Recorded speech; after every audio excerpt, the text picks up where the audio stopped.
कौन रात के अंधेरे में हमले करते हैं? बुज़दिल रात के अंधेरे में हमले करते हैं। बुज़दिल वो होते हैं उन इलेक्टेड प्राइम मिनिस्टर का मर्डर कर देते हैं। बार बार इंटरनेशनल कम्युनिटी से हमें कहा जाता है get into dialogue, get into dialogue. कौन रात के अंधेरे में हमले करते हैं? My question is get into dialogue with whom? The Prime Minister Shehbaz Sharif, the current Prime Minister, in his speech has said this कि मैं तो सो रहा था, मुझे जनरल आसिम मुनीर का फोन आता है और वो कहते हैं कि भारत ने हम पर हमला कर दिया है। हमारे पीछे पीछे एक और डेलीगेशन आने वाला है, आप सबको पता होगा कौन सा डेलीगेशन है। वो वही है जो हमारा पीछा करते रहते हैं, हमारा पीछा नहीं छोड़ रहे हैं। हमने छोड़ दिया था 1947 में, पर हम उनसे पीछा छोड़ने को तैयार नहीं है। वो तो वो आने वाले हैं कुछ समय पहले, कुछ दिनों में। So the person who is leading this delegation, and I am only speaking about this simply because I need to bring the context of what India stands for and what India needs to expose and what we are here to expose. In his parliamentary speech, he said, "कौन रात के अंधेरे में हमले करते हैं?" Said that, right? बुज़दिल रात के वक्त हमले करते हैं. So I need to explain what बुज़दिल means. You know, बुज़दिल means, and the person needs to understand this. बुज़दिल वो होते हैं जो कू करते हैं एक इलेक्टेड गवर्नमेंट पे, और कू करने के बाद जेल में भेजने के बाद उन इलेक्टेड प्राइम मिनिस्टर का मर्डर कर देते हैं, वहां पर आर्मी जनरल का सरकार बनाने में। अनइलेक्टेड हुआ कंट्रोलिंग द गवर्नमेंट क्या? Public discourse and civil government. वहीं पे नहीं रुकते हैं। वही जो जनरल आर्मी जनरल बनते हैं, वो आर्मी जनरल रेडिकलाइजेशन शुरुआत करते हैं पाकिस्तान में। वहां का संविधान जो बचा कुचा था और जो जिन्ना का सपना था वो खत्म करने में। और उसके बाद वहां की elected prime minister, former prime minister जो लंदन में बैठी हुई थी, उनको बर्खास्त कर दिया था, वापस आती हैं और लड़ती हैं, तो वही रेडिकलाइजेशन उनको दिन दहाड़े मार डालता है। And that is the truth of Pakistan.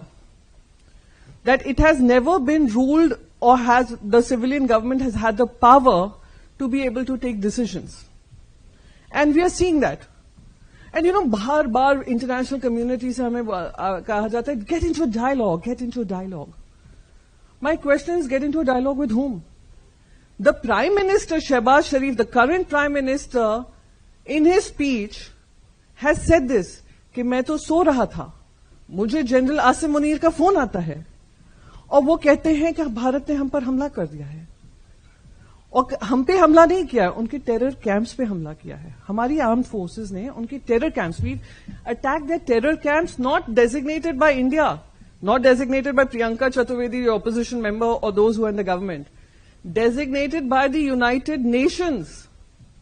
That whether it's Muridke, whether it's Bhavalpur, whether it is any other camp, Muzaffarabad, LET hub, JEM hub, Al-Qaeda hub, we've attacked those. We've killed over 100 terrorists.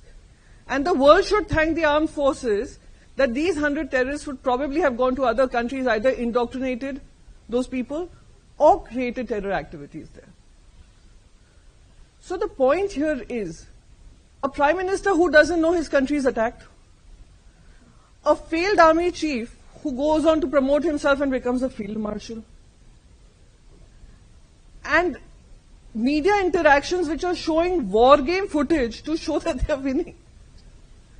So it is high time we expose them for what they stand for.